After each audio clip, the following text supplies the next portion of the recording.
तो कौन सा डीपीपी का होगा? कौन सा डीपीपी लास्ट क्लास तक हो गया था? 67 67। हाँ तो 66 तक हुआ था। 66 तक हुआ था। हाँ ये तो देख रखते हैं। 66 हो चुका है, 67 वाला पार्ट बाकी है। हाँ भाई बोलते जाओ, 67 वाले पार्ट से रिलेटेड जो भी डाउट है बोलते जाओ। सर क्वेश्चन नंबर 2 में ईथर सॉल्वेंट से मतलब उसके आगे का नहीं पता। ईथर सॉल्वेंट के आगे का नहीं पता, तो ईथर सॉल्वेंट वाला पार्ट, एक तो सवाल ऐसे ऐसा तुम लोग बड़ा बड़ा पूछता है कि घुमा फिरा करके सारा कुछ बताना ही पड़ता है। एक मिनट, उनको 1 मिनट का टाइम दो। क्वेश्चन नंबर 2 वाले लाइव क्यों नहीं कर सकते? लाइव नहीं कर सकते क्योंकि हम लोग प्राइवेट उससे ले रहे हैं, आईडी से ले रहे हैं बेसिकली। जो हम लोगों का परचेज आईडी है वो नहीं, आधा घंटे का क्लास है, तो इसलिए कोई और ऑप्शन नहीं था। नंबर ऑफ क्लासेस बढ़ने की वजह से 11th क्लास का भी क्लासेस बढ़ा हुआ है, तो इसलिए फिर हम लोग के पास कोई ऑप्शन नहीं था। अब एक क्वेश्चन नंबर 2 वाले पार्ट में ऐसा बोला है कि सबसे पहले हम लोगों के पास थैलिक एसिड दे रखा। थैलिक एसिड वाले पार्ट का रिएक्शन अगर हम लोग अमोनिया के साथ करा रहे हैं और हीट कर रहे हैं, तो ये तो हमको दिख रहा है कि पहले तो हम लोगों का ऐसा कुछ प्रोडक्ट बनने वाला है, थैलिमाइड बनने वाला है। एक तो ये प्रोडक्ट आ जाएगा। फिर जब हम लोग स्ट्रॉन्ग हीटिंग करेंगे, तो स्ट्रॉन्ग हीटिंग के बाद क्या बचेगा? ठीक है, पहले हम लोग अमोनिया के साथ रिएक्शन कराया। स्ट्रॉन्ग हीटिंग के बाद शायद ये बनेगा। स्ट्रॉन्ग हीटिंग के बाद ये बनेगा, क्योंकि पहला रिएक्शन केवल एक जगह होगा, फिर स्ट्रॉन्ग हीटिंग करने के बाद यहाँ से H2 निकलेगा, तब जाके थैलिमाइड बनेगा, क्योंकि और कोई ऑप्शन यहाँ पे है भी नहीं। तो पहले स्टेप में केवल हम लोगों का अमाइड बनेगा, C+O, और यहाँ पे NH2 बनना चाहिए। फिर स्ट्रॉन्ग हीटिंग करने के बाद हम लोग का थैलिमाइड बनेगा। फिर थैलिमाइड वाले का रिएक्शन हम लोग करा रहे हैं, PHCl HCl3 ether solvent. Ether non polar solvent के जैसा बिहेव करेगा। मतलब ये तो बहुत ही सिंपल सी चीज है कि हम लोग इथर वाले पार्ट को आराम से नॉन पोलर सॉल्वेंट के जैसा बिहेव करा सकते हैं। तो ये सॉल्वेंट कुछ नहीं करेगा। नॉन पोलर सॉल्वेंट वाला पार्ट या फिर इथर सॉल्वेंट अगर दे रखा, तो इसको हम लोग पोलर एप्रोटिक सॉल्वेंट बोल सकते हैं क्या? बताओ अंशिका। Yes sir. और पोलर एप्रोटिक सॉल्वेंट में हम लोग SN2 रिएक्शन करा सकते हैं। तो जो थैलिमाइड बना, वो थैलिमाइड वाला पार्ट SN2 रिएक्शन करता हुआ दिखाई देगा बेसिकली। तो एक तो ऐसा कुछ आने वाला है कि नाइट्रोजन वाला पार्ट अपना लोन पेयर कोऑर्डिनेट करेगा, यहाँ से Cl को हटाएगा, और क्योंकि हम लोग बैक साइड अटैक कर रहे हैं, तो हम ज़्यादा बेटर प्रेफर करेंगे कि हम लोग इस साइड से अटैक कर लें, इस साइड से अटैक कर लें, तो ज़्यादा बेटर होगा। क्योंकि हम लोग का H वाला पार्ट लेफ्ट साइड में आ जाएगा, और जो हम लोग का नाइट्रोजन से एसोसिएटेड पूरा का पूरा ग्रुप है, ये ग्रुप वाला पार्ट हम लोग के राइट साइड में चला जाना चाहिए। फिर उसके बाद हम लोग हाइड्रोलिसिस करा रहे हैं, तो ये बॉन्ड ब्रेक होगा नाइट्रोजन पे H, ये बॉन्ड ब्रेक होगा नाइट्रोजन पे H। ऐसा कुछ प्रोडक्ट होना चाहिए, PH ऊपर CH3 नीचे, और H लेफ्ट साइड में और NH2 राइट साइड में। सी हाँ सी में पीएच वाला पार्ट नीचे कर दिया है। सी में पीएच ऊपर की जगह नीचे कर दिया। ऑल्दो बाकी ऑप्शंस केवल कंफ्यूज करने के लिए दिख रहे हैं।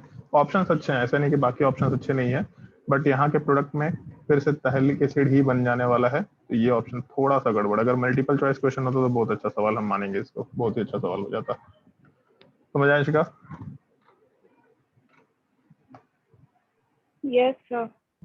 क्वेश्चन नंबर 2 के अलावा और कोई डाउट? बायोमोलिक्यूल्स पॉलीमर का। सर 2 क्वेश्चन बायोमोलिक्यूल्स पॉलीमर का, 3 और 4। ये पॉलीमर का सवाल दिख रहा है, डाईपेप्टाइड। एक सेकंड रुक जाओ, ये हमको थोड़ा याद है। थोड़ा इसलिए याद है क्योंकि ना इससे रिलेटेड हम एक बड़ा इंपॉर्टेंट इन्फॉर्मेशन हमको पहले नहीं मालूम था। इन्फॉर्मेशन जब एनसीईआरटी में पढ़े थे तो उसमें नहीं था। जब हम पढ़ाना शुरू किया और एक बार प्रीवियस ईयर में कहीं हम देखे क्वेश्चन, ऐसा प्रीवियस ईयर में भी नहीं देखे थे, पता नहीं किसी ओपन टेस्ट का मतलब उस पेपर में देखे थे, तो मैं इसे सर्च कर रहे थे, इसलिए हमको थोड़ा दिख रहा है। The number of dipeptides that can be made from alanine and glycine.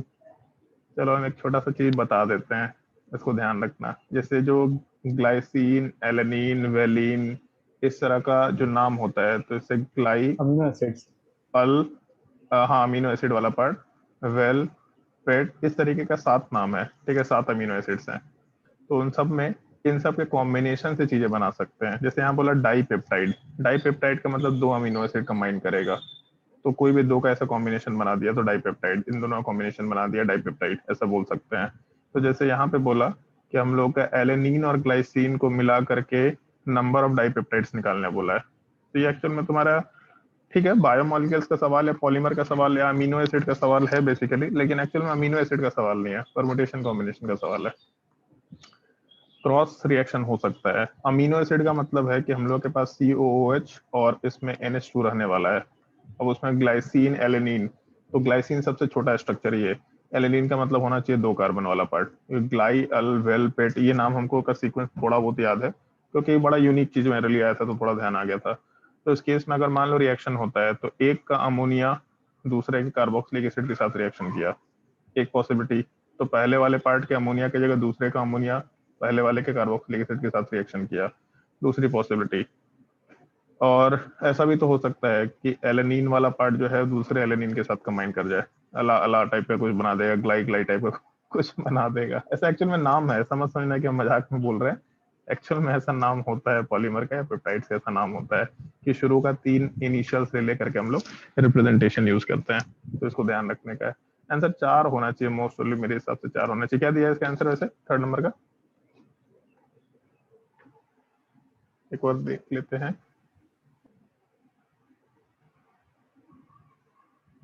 Question number कौन सा था, क्वेश्चन नंबर 3, 4 4 ही दिया आंसर। 3 का सी में होना तो मोस्टली 4 चाहिए, अगर मतलब भूले नहीं। हाँ ठीक है, 4 ऑप्शन दे रखा है, मतलब ये ठीक है, एक छोटा सा इन्फॉर्मेशन बस ध्यान रखना, डाइपेप्टाइड बनाने के लिए हम लोग 2 अमीनो एसिड्स वाले पार्ट का कॉम्बिनेशन कराने की कोशिश कर रहे हैं। बाकी उसके बाद नीचे जो दे रखा है natural rubber, natural rubber Buena S, Buena S शायद ब्यूटाडाइन और स्टाइरीन का होता है, ठीक है। मोनोमर मतलब ब्यूटाडाइन और स्टाइरीन मोनोमर है ब्यूना एस वाले पार्ट का। Sir bakelite thermosetting polymer. हाँ बेकेलाइट थर्मोसेटिक पॉलीमर हो गया। नाइलॉन 66, नाइलॉन 6 तो हम लोग बताए थे, वो नाइलॉन 6 कैप्रोलैक्टम वाला जो चीज होता है उसका मोनोमर है। नाइलॉन 6,6 पॉलीएमाइड हो जाएगा। पॉलीएमाइड हो जाएगा, कैप्रोलैक्टम से रिलेट किया जा सकता है, एक पॉसिबिलिटी लेके चल रहे हैं मे बी। और नेचुरल रबर के लिए फिर एक ही ऑप्शन बचा, होमोपॉलीमर। हम एक बार देखना चाहेंगे, ऑल्दो हम कुछ कमेंट नहीं कर रहे इसके ऊपर क्योंकि पॉलीमर हम लोग नहीं पढ़े हैं और मेरे दिमाग में बिल्कुल नहीं है, बट स्टिल इतना गेस कर पा रहे हैं क्योंकि 2-3 ऑप्शन में से देखा हुआ है।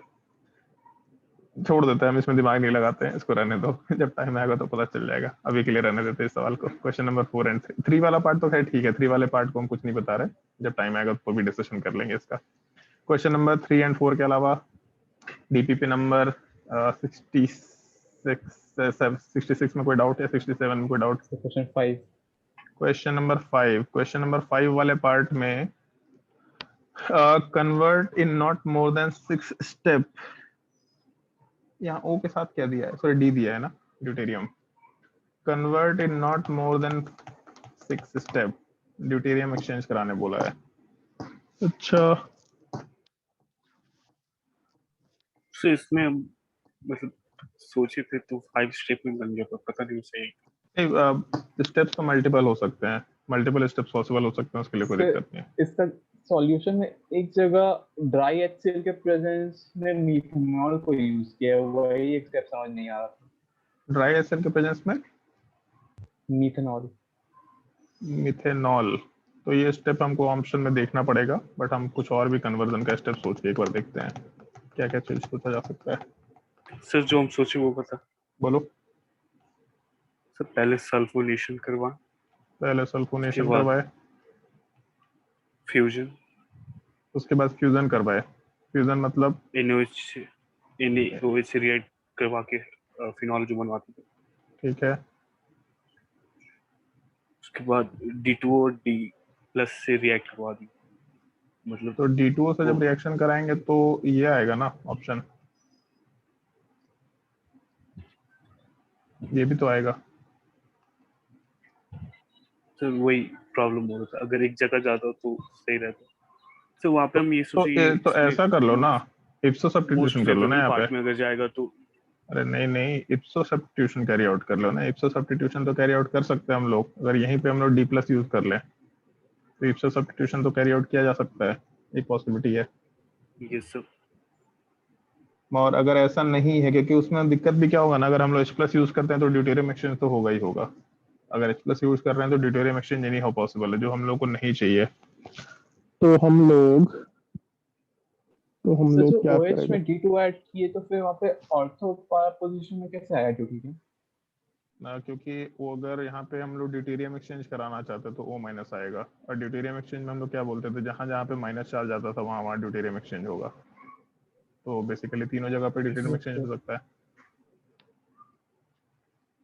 हम लोग अगर डी प्लस डायरेक्टली यूज करेंगे बेंजीन में तो भी ड्यूटेरियम एक्सचेंज वाला पार्ट होने वाला है सब जगह। सर, तो कार्बन ज्यादा न्यूक्लियोफिलिक कैरेक्टर रखता है, तो उससे कोई मतलब नहीं है, इसीलिए तो तुम समझो ना, convert in not more than 6 step बोला। उसको मालूम है कि ड्यूटेरियम एक्सचेंज कराएंगे एक जगह पे, एक्सचेंज कराने से काम चल जा रहा है, लेकिन ऐसा नहीं करा सकते क्योंकि ड्यूटेरियम एक्सचेंज अगर होगा तो और भी जगह पे निकल के आएगा, एक जगह पे नहीं होने वाला है केवल। हाँ हाँ हाँ, बताइए जी इसका आंसर, आ गया समझ में। सर इसको एसिड बेस करके नहीं कर सकते, इसको पहले एसिड में कन्वर्ट करके कुछ बेस के साथ रिएक्शन करा के वैसे। एक सेकंड फिर से बोल, इसको एसिड में कन्वर्ट करके फिर बेस के साथ रिएक्शन करा के, हमको ज्यादा समझ नहीं आया। मतलब ये वाला जो पहला वाला जो स्ट्रक्चर है ना हम्म, बेंजीन का, उसको पहले कुछ मतलब कोई रिएक्शन करके एसिड में कन्वर्ट कर देंगे, फिर उसके बाद उसको कुछ बेस के साथ रिएक्शन करा के वैसे दो तीन रिएक्शन, दो तीन स्टेप में जाकर के ये वाला जो प्रोडक्ट है वो नहीं बना सकते हैं। ना नहीं बना सकते हैं, पहले एसिड में कैसे कन्वर्ट करेंगे हमको ये बताओ, तो उसके बाद बात करेंगे। सर सोचना होगा, अभी तो बस ख्याल आया था फिर क्या कैसे बोला कर। सर, आपको कुछ समझ में आया? इसलिए तो हम बोल दिए पहले इसलिए हम बोल दिए उसी की सोच के बताओ।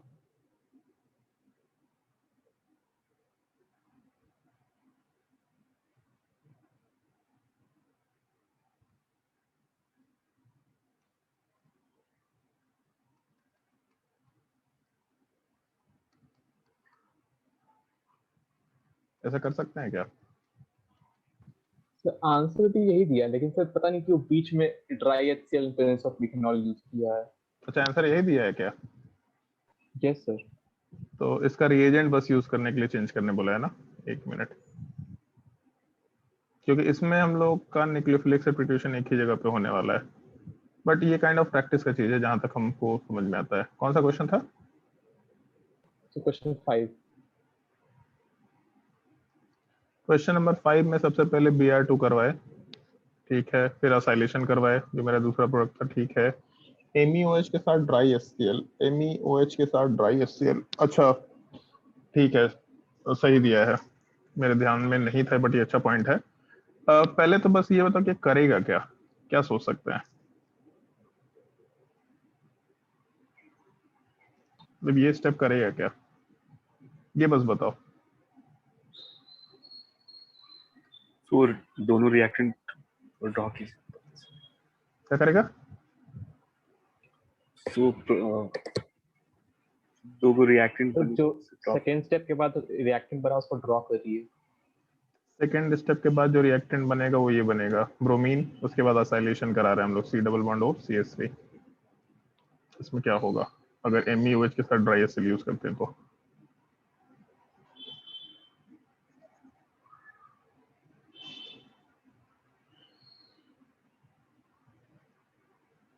तो AlCl3 का कंज्यूम करेगा क्या?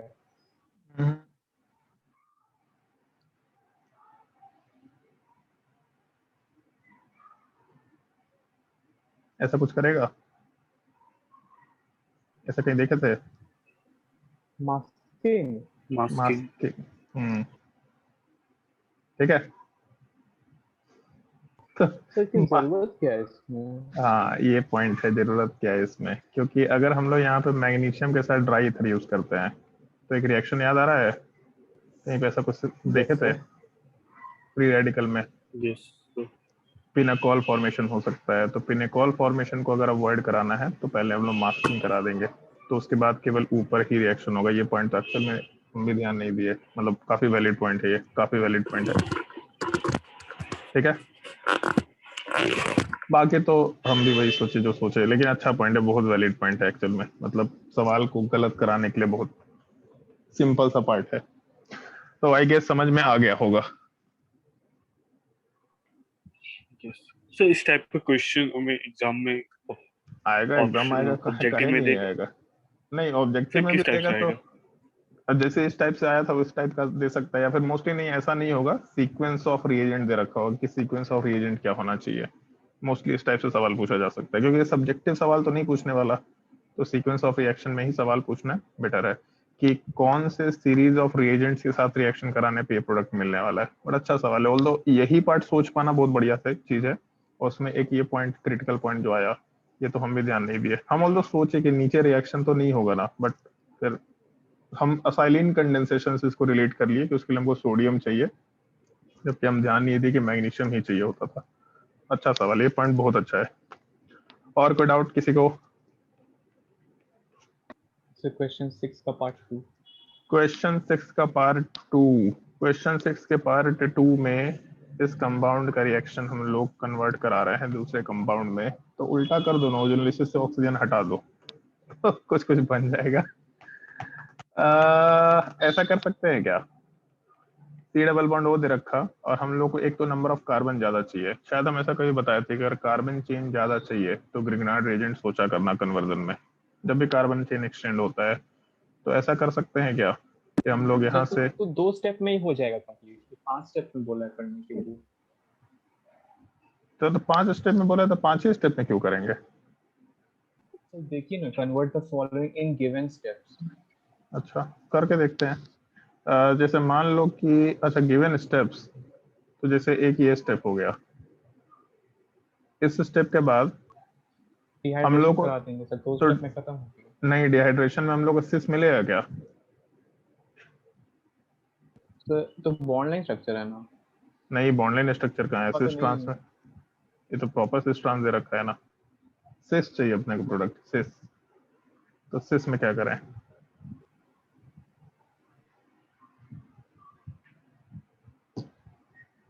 बताइए। सर ये कैसे कन्वर्ट किया तो बताइए। कौन सा? First step. अरे ये तो CH3 Mg ऐड कर दे। यस बताओ भाई, सिस अल्कीन चाहिए, सिस अल्कीन कैसे निकालेंगे हम लोग? अल्काइन में चेंज करके फिर लिंडर्स कैटलिस्ट यूज करेंगे।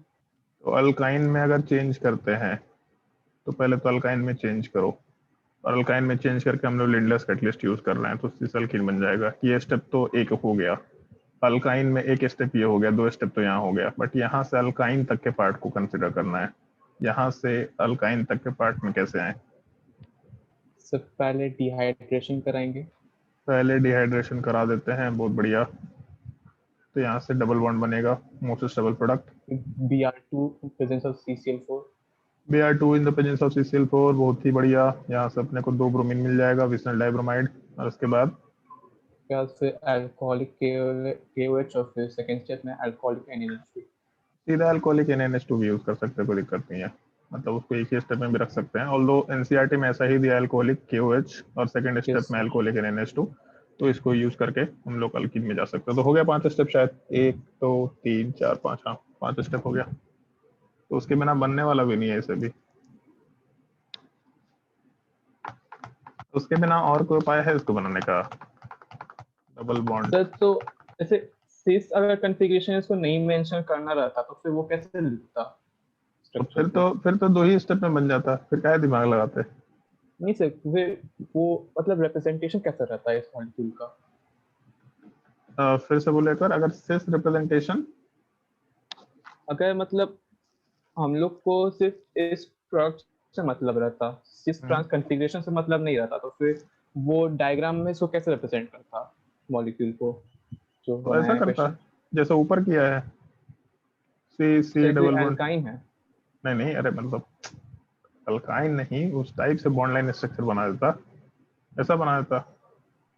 ये बॉन्ड लाइन स्ट्रक्चर sir. नहीं है ना, ये कॉन्फ़िगरेशन वाला स्ट्रक्चर है जिसमें दिखा रहा है कि दोनों CH3 एक साइड में आ रखा है, तो बॉन्ड लाइन तो नहीं बोलेंगे इसको। क्वेश्चन नंबर 6 के अलावा और कोई डाउट किसी को?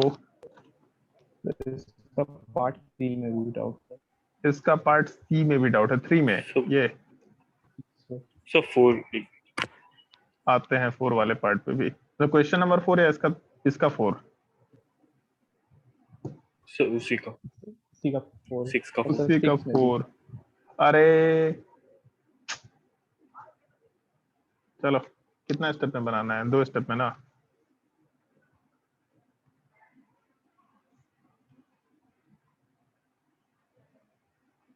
बन जाएगा। Yes sir. और कोई डाउट? इसी का 4 नंबर चाहिए। हाँ भाई, यस सर Yes sir. इसका 4 नंबर अगर अपने को चाहिए, एक तरफ ड्यूटेरियम ऐड कर रहा है और एक तरफ CH3 ऐड कर रहा है।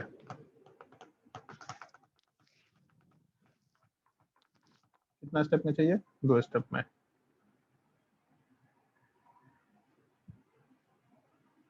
HD2 यूज नहीं कर सकते, ऐसा यूज कर सकते हैं क्या? D2 और H2 की जगह No HD। sir. अच्छा, तो ऐसा कर सकते हैं क्या? सर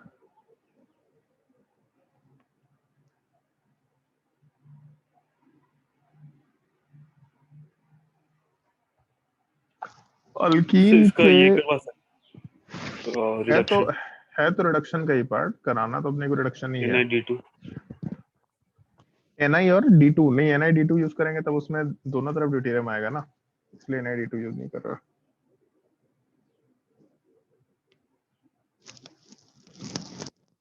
ऐसा ऑप्शन में भी पॉसिबल है, मे बी। पहले H+ के साथ रिएक्शन कराओ, जब एक काम करो ना, HBr के साथ रिएक्शन कराओ पहले स्टेप में, और फिर हाइड्राइड टाइप का चीज यूज कर लो, LiLH4 या LiAlD4 यूज कर लो, तो हो जाएगा काम।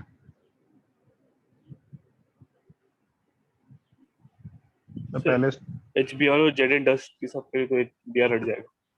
काहे Br हटाना, अपने को 2 स्टेप में काम करना है, और ड्यूटेरियम चाहिए वहां पे।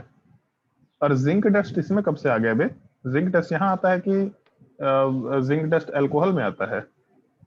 सर इसमें भी बहुत सारे रिएक्शन में दिया होता है नहीं, इसमें बहुत सारे अलग रिएक्शन नहीं होगा। विस्नल डाइब्रोमाइड होगा तो वहां पे डिहाइड्रोहेलोजिनेशन वाला, सॉरी डिहेलोजिनेशन हो रहा होगा वहां पे। एक सिंगल Br नहीं रहता है, और अगर एक सिंगल Br होता है तो फ्रैंकलिन रिएक्शन हो जाता है, जो अपने फ्री रेडिकल वाले पार्ट का सवाल था।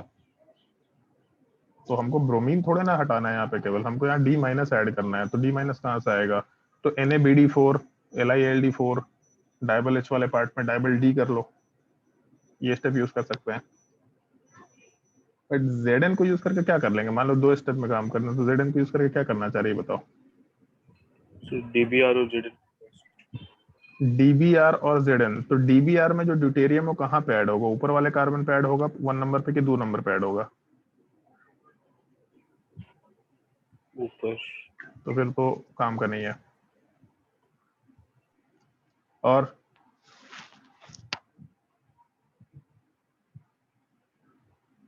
तो मेरे हिसाब से तो ये मेथड होना चाहिए, प्रेफरेबली ये मेथड होना चाहिए। तो कन्वर्जन के देखो बहुत सारे तरीके हो सकते हैं, लेकिन मेरे हिसाब से सबसे सिंपल स्टेप, और जैसा 2 स्टेप बोला, तो ये स्टेप सबसे फिजिबल हमको दिखाई दे रहा है, ये होना चाहिए प्रेफरेबली। इसके अलावा, और ये प्रैक्टिस से आएगा, कन्वर्जन के स्टेप प्रैक्टिस से आएगा। ऐसा नहीं हम बोल रहे कि हम भी जो स्टेप लिखेंगे वही सबसे इफिशिएंट हो सकता है और भी कुछ स्टेप्स हो, बट ऐसा प्रैक्टिस से आराम से आ जाएगा, कोई दिक्कत नहीं है। अब जैसे इसमें ऐसा कर सकते हो ना कि मान लो DBr होता और यहाँ पे पेरोक्साइड यूज कर लो, तो ड्यूटेरियम वाला पार्ट हम लोग का ऐड हो जाता अंदर वाले पार्ट में, बाहर वाले पार्ट में Br चला जाता, फिर हम लोग NaBH4 यूज कर लेते तो भी काम हो जाता। तो ये अपने मर्जी पे, इसके लिए कोई दिक्कत नहीं है। और कोई डाउट किसी को? सर जब हम लोग पेरोक्साइड यूज करते हैं वो उसी स्टेप में काउंट होता है ना? हाँ, देखिए स्टेप में काउंट होता है ना। बोलो तो बोलते जाओ, और कोई डाउट बोलते जाओ। 6 का 6 क्वेश्चन नंबर 6 का 6 का 6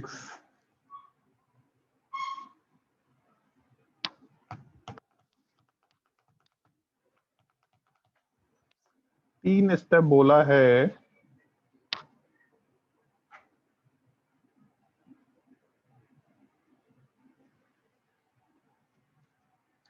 CS3 ऐड करने बोला है। CS3 ऐड करने का मतलब कि हम लोग CS3 MGBR यूज करना प्रेफर करेंगे, क्योंकि और कोई ऑप्शन दिखने वाला सिनेरियो तो नहीं है। H+ अगर ऐड करेंगे तो पॉजिटिव चार्ज अंदर आएगा। तो CH3OH यूज कर सकते हैं। CH3OH यूज करने से CS3 नहीं ना ऐड होगा, वहां से H+ ऐड होगा ना।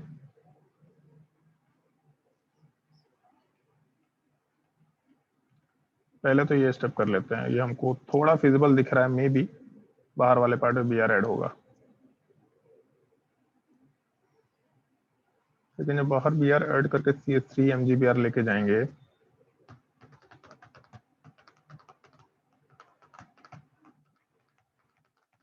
ठीक है, बन जाएगा। BR2 ऐड कर लो। BR2 का एडिशन करेंगे तो क्या आएगा, BR2 CCl4। दोनों साइड BR है। दोनों साइड BR आना चाहिए, और दोनों साइड जब BR आएगा तो उसके बाद इनफैक्ट OH अगर ऐड करते नहीं, OH ऐड करना ज्यादा बेटर नहीं होगा, चलो ठीक है। इसके बाद CS3 MGBR ऐड करो, 1 इक्विवेलेंट, केवल 1 इक्विवेलेंट। तो एक तो 3 डिग्री कार्बन और यहाँ पे 2 डिग्री कार्बन, तो ऑब्वियसली बात है नीचे वाले पार्ट पे रिएक्शन होगा, तो ऊपर यहाँ BR और नीचे वाले पार्ट में BR का जगह CS3 आएगा।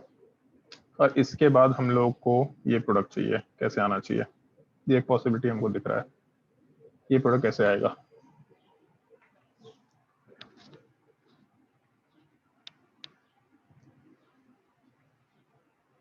बोलते जाओ जी, कैसे आएगा। से लेंगे बल्कि और बेस ले लेंगे तो अपना Hofmann elimination product major product निकल के आ जाएगा। ठीक है, कोई नया कुछ अच्छा आंसर दे रखा है तो बताओ। कुछ होता ना कि कुछ बढ़िया टाइप का कुछ आंसर दे रखा हो। तो आंसर ही नहीं दिया इसका पूरा, तो बड़ा बढ़िया है, इसका। अच्छी बात है। तो ये ठीक फिजिबल मेथड दिख रहा है हमको, आसानी से किया जा सकता है। अगर यहाँ पे OH ले लें तो इधर जैसे OH आ सकता है, बट CS3 MGBR फिर इस OH पे रिएक्शन कर जाएगा, तो ये हम लोग के लिए काम खराब करेगा। ऑल्दो हम लोग पहले डिहाइड्रेशन कैरी आउट कर सकते हैं कि डिहाइड्रेशन पहले कैरी आउट कर ले, तो डिहाइड्रेशन अगर कैरी आउट करेंगे उसमें भी एंटी मार्कोवनिकोव, तो थोरियम ऑक्साइड ले लेते हैं। बहुत टाइम खराब किया अपना, तो उसी को ले लेते हैं। तो जब थोरियम ऑक्साइड लेंगे तो ऐसा कुछ प्रोडक्ट बनेगा नहीं, ये आंसर नहीं हो सकेगा। अगर यहाँ CS3 MGBR लेंगे तो अपना अलाइलिक SN2 रिएक्शन होगा, तो ये अपना काम खराब करेगा। तो ये BR2 ही ज्यादा बेटर है, कि BR2 के साथ रिएक्शन कैरी आउट करा रहे हैं। समझ आया? Yes sir. Yes sir. और कोई डाउट? DPP नंबर जल्दी बोलो, 10 मिनट बाकी है अपने पास। DPP नंबर 66 में और कोई, सॉरी 67 में और कोई डाउट? अच्छा सवाल है, कन्वर्जन का सवाल है तो सारा अच्छा सवाल है मेरे हिसाब से। 68 में कोई doubt? Question 8। So question number 8, question number 8, question number 8, CH3CHDOH। तो इसका A सही होगा कि B सही होगा? एक सेकंड रुक जा, इसका A और B में से कौन सा सही होगा? देख लेते हैं। CH3CHDOH, इसका रिएक्शन हम लोग 6,6H5SOCl के साथ करा रहे हैं। तो SOCl वाला जो पार्ट है उसके पास SNA रिएक्शन होना चाहिए। अगर SNA रिएक्शन होगा तो CH3CHDO के साथ S डबल बॉन्ड O, और यहाँ पे मतलब THCl वाले पार्ट, THCl नहीं बन रहा बेसिकली, हम लोग का केवल हिंसबर्ग रिएजेंट वाला पार्ट निकल के आ रहा है, एक तरीके से ऐसा बोल सकते हैं। फिर उसके बाद हम लोग CH3COO माइनस का रिएक्शन करेंगे, जो कि एक न्यूक्लियोफाइल है, तो माइनस चार्ज इलेक्ट्रॉन कोऑर्डिनेट करके यहाँ से लिविंग ग्रुप वाले पार्ट को हटाएगा, तो CH3CHD और यहाँ वाले पार्ट में OC double bond O CH3 का फॉर्मेशन। और फिर हम लोग NaOH के साथ रिएक्शन करा रहे हैं, तो जो NaOH वाला पार्ट है वो इस कार्बन पे इलेक्ट्रॉन कोऑर्डिनेट करके इसको हटाएगा, तो अपने प्रोडक्ट में CH3 के साथ CHDOH का फॉर्मेशन। पहले स्टेप में जो रिएक्शन हुआ, अच्छा सवाल है वैसे, मतलब इलेक्ट्रो आइसोमरिज्म का अच्छा सवाल है। पहले स्टेप में जो रिएक्शन हुआ ये किसके बीच में हुआ, तो ऑक्सीजन के बीच में एंड सल्फर के बीच में हुआ। और अगर कार्बन वाले पार्ट का कॉन्फ़िगरेशन मान लेते हैं R है, अगर मान लेते क्योंकि यहाँ शायद इफ दे रखा है, हाँ ठीक है, तो प्रोडक्ट में हम लोग को कॉन्फ़िगरेशन R मिलने वाला है, यहाँ पे कुछ चीज चेंज नहीं हुआ। फिर हम लोग का यहाँ SN2 रिएक्शन हुआ और ये प्रोडक्ट बना। जब SN2 रिएक्शन बनेगा तो कॉन्फ़िगरेशन हम लोग का S निकल के आएगा, और जब S बना प्रोडक्ट तो उसके बाद फर्दर रिएक्शन हम लोग के कार्बन पे नहीं हो रहा, S C double bond O पे हो रहा, तो उससे हम लोग के कार्बन के कॉन्फ़िगरेशन पे फर्क नहीं पड़ेगा, मतलब S ही रहना चाहिए। तो हम लोगों का अगर रिएक्टेंट R कॉन्फ़िगरेशन में है तो प्रोडक्ट S में होना चाहिए। If reactant has R then product has R। पहला ऑप्शन गलत है, ऑप्शन बी आंसर होना चाहिए। रिएक्टेंट हैज S तो प्रोडक्ट में R कॉन्फ़िगरेशन होगा। सवाल अच्छा है, बहुत अच्छा सवाल है मेरे हिसाब से। समझ आया सवाल? यस तो Yes, sir. काइंड ऑफ ऐसा समझो कि ये सवाल प्रॉपरली रिक्वायर करता है कि सवाल का मैकेनिज्म क्या है, आंसर भी मालूम होना चाहिए और मैकेनिज्म क्या होना चाहिए। और ये पॉइंट हम लोग शायद से 3-4 बार 5 बार डिस्कशन में आ चुका है, जिस कार्बन पे रिएक्शन होगा केवल उसका ही कॉन्फ़िगरेशन चेंज होगा, अदरवाइज कोई कॉन्फ़िगरेशन में चेंजेस नहीं होने वाले हैं। अच्छा सवाल है ये। और कोई डाउट क्वेश्चन नंबर 8 के अलावा? तो वो जो Question 9. स्टार्टिंग में इंफॉर्मेशन question number 7. फिर से बता दो। क्वेश्चन नंबर 7 फिर से एक बार बोलो, क्या बोले स्टार्टिंग में इन्फॉर्मेशन? वो आप बोल रहे थे बीआर ब्रोमाइन वाटर के बारे में, फिर से रिपीट कर दीजिए। एल्डिहाइड वाला जो पार्ट है, ये एल्डिहाइड वाला पार्ट ब्रोमीन वाटर के साथ रिएक्शन करके, ये इनफैक्ट हम सुने थे बट मेरे दिमाग से उतरा हुआ था और कभी हम देखे नहीं दोबारा। ये ऑक्सीडाइजिंग एजेंट होता है ब्रोमीन वाटर, तो एल्डिहाइड वाले पार्ट को ऑक्सीडाइज करके कार्बोक्सिलिक एसिड में कन्वर्ट कर देता है। कीटोन नहीं कर सकता क्योंकि माइल्ड ऑक्सीडाइजिंग एजेंट है। ये इन्फॉर्मेशन हम कहीं सुने थे कभी, लेकिन मेरे दिमाग से उतर गया था। फिर हम इसको कहीं देखते नहीं थे तो हमको कभी कभी मेरे दिमाग में आता भी नहीं था।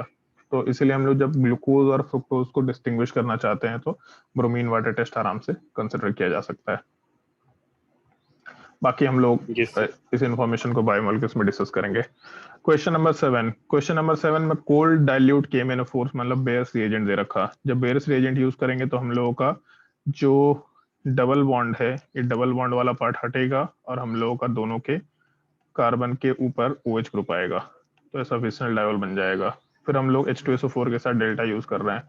पढ़ने लायक सवाल नहीं बताएंगे।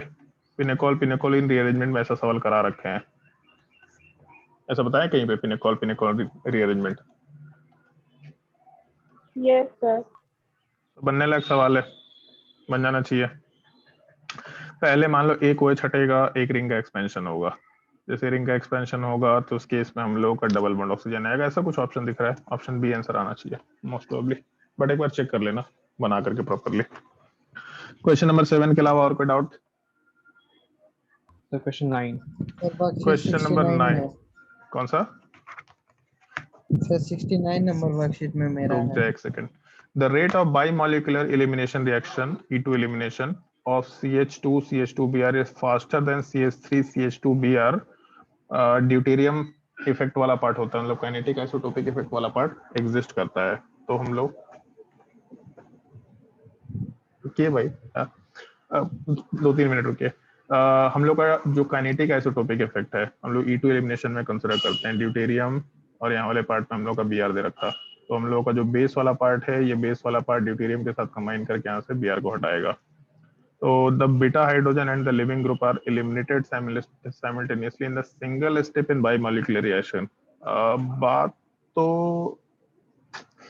बात तो काइंड ऑफ सही है, बट जेई एडवांस वाले लोगों ने मतलब जेई एडवांस वाले लोग असर्शन रीजन एक रीजन से हटाए हैं अपने क्वेश्चन के उससे टाइप से, कि बात ऑलमोस्ट सही है, लेकिन इसको हम सही स्टेटमेंट मतलब पहले स्टेटमेंट का सपोर्टिंग स्टेटमेंट माने कि नहीं माने, क्योंकि जैसे हम लोगों का एक ही स्टेप में ये चीज हो रहा, ये फैक्ट है। इसके वजह से ही अगर हाइड्रोजन की जगह ड्यूटेरियम डालेंगे तो हम लोग का ड्यूटेरियम सॉरी हम लोग का काइनेटिक आइसोटोपिक इफेक्ट आएगा। बट ऐसा स्टेटमेंट कहीं भी मेंशन नहीं किया है कि हम लोग का कार्बन हाइड्रोजन का जो बॉन्ड स्ट्रेंथ होता है थोड़ा वीक होता है, इसलिए वहां का बॉन्ड इजीली ब्रेक कर जाएगा। तो ऑलमोस्ट 60% सही स्टेटमेंट है, 60 या 70% सही स्टेटमेंट है, 30% थोड़ा इनकम्प्लीट स्टेटमेंट है। तो हम कुछ भी बोल पाना बहुत मुश्किल है अपने लिए ये, ऑल्दो हम इसमें ऑप्शन ए ही प्रेफर करेंगे, बट स्टिल पहला स्टेटमेंट ट्रू है। Option A ही दूसरा दिया हुआ है। क्या दिया है? ऑप्शन ए ही दिया हुआ है। मतलब स्टिल मतलब हम ये बोलेंगे जैसे जेई एडवांस वाले लोग इसीलिए असर्शन रीजन हटाए क्योंकि एक सर ऑप्शन, assertion रीजन का असली वजह तो तब आता है जब पहला स्टेटमेंट गलत हो जाता है। हाँ मतलब ठीक है, एक्चुअल में असर्शन रीजन तुम्हारे कंसेप्ट को बिल्ड करने के लिए बहुत अच्छा है, लेकिन जब एग्जामिनेशन में आपको डिसीजन मेकिंग करना है कि एक्सप्लेन कर रहा है कि नहीं कर रहा, तो उसमें मल्टीपल सिनेरियोज हैं, मतलब बहुत सारी चीजें हो सकती हैं। तो इस स्टेटमेंट का ऑलमोस्ट 70% एक्सप्लेनेशन है, लेकिन वो 70% एक्सप्लेनेशन हम लोग के लिए मैटर थोड़ा ना कर रहा है। हमको ये भी तो ध्यान रखना होगा नहीं, कार्बन हाइड्रोजन का बॉन्ड स्ट्रेंथ थोड़ा वीक होता है, जबकि कार्बन ड्यूटेरियम थोड़ा स्ट्रॉन्गर बॉन्ड होता है, थोड़ा स्लोली ब्रेक करेगा। बट स्टिल 70% मैच कर रहा है तो हम ए मान के चल रहे हैं। बट थोड़ा मतलब ऐसा है कि कंफ्यूजिंग चीज है, तो इसलिए इस तरह का सवाल असर्शन रीजन में प्रॉब्लम क्रिएट करेगा, कुछ नहीं कर सकते इसमें। बट ठीक है, सवाल सीखने लायक अच्छा है, ये फैक्ट याद रखे, ये अपने लिए बहुत बड़ी चीज है। क्वेश्चन नंबर 9 के अलावा और कोई डाउट जल्दी? सर 10 का बी और सी। 10 का बी और C, rate of reaction are same, rate of reaction are same.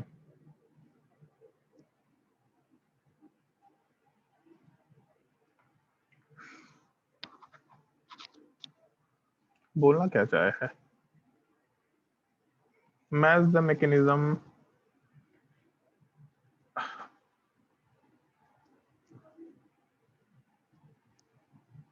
Are I react faster than R C L, अच्छी बात है, सब में करता है, SN1 SN2 E1 E2 सब में करता है।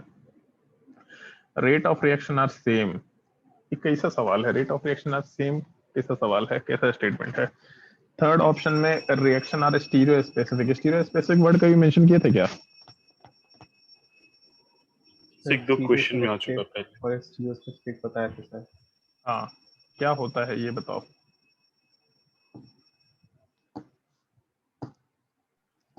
स्टीरियो सेलेक्टिव में क्या बताया था, स्टीरियो स्पेसिफिक में क्या बताया था, कुछ याद है? तो वही तो नहीं याद रहता है। तो कोई बात नहीं, छोड़ सकते हैं। ऐसे स्टीरियो सेलेक्टिव में यह है कि अगर दो प्रोडक्ट बन रहा है तो दो में से कोई एक मेजर बनेगा, और स्टीरियो स्पेसिफिक में मतलब एक ही प्रोडक्ट बन रहा है। ऑल एक बुक में देख लेना इस चीज को, क्योंकि हम भी याद नहीं रखते हैं इस चीज को बहुत ज्यादा, क्योंकि अपने लिए काम करनी है, तो बट स्टिल वही चीज है। तो जैसे रिएक्शन आर स्टीरियो स्पेसिफिक, एक ही प्रोडक्ट बनेगा, तो एक ही प्रोडक्ट अपना कहाँ पे बन रहा होता है, तो SN2 में एक प्रोडक्ट बन रहा होता है, ऐसा हम लोग आराम से मेंशन कर सकते हैं। जबकि बाकी सब में हम लोग का दो प्रोडक्ट, सॉरी दो नहीं होता है। अब E2 एलिमिनेशन के बारे में क्या बोले? E2 एलिमिनेशन भी स्टीरियो स्पेसिफिक ही होना चाहिए, बट उसका एक सिचुएशन थोड़ा प्रॉब्लम क्रिएट करता है। चलो ये स्टेटमेंट हमको थोड़ा चेक कर लेना पड़ेगा कि अपने बुक्स वगैरह में क्या दिया जाता है, स्टीरियो स्पेसिफिक दिया जाता है कि नहीं दिया जाता है, वो मिल जाएगा हमको न्यूक्लियोफिलिक सब्स्टिट्यूशन में। But rate of reactions are same, rate of reactions are same, कुछ नहीं मालूम पड़ रहा हमको किसका रेट ऑफ रिएक्शन सेम है, किसके लिए सेम है।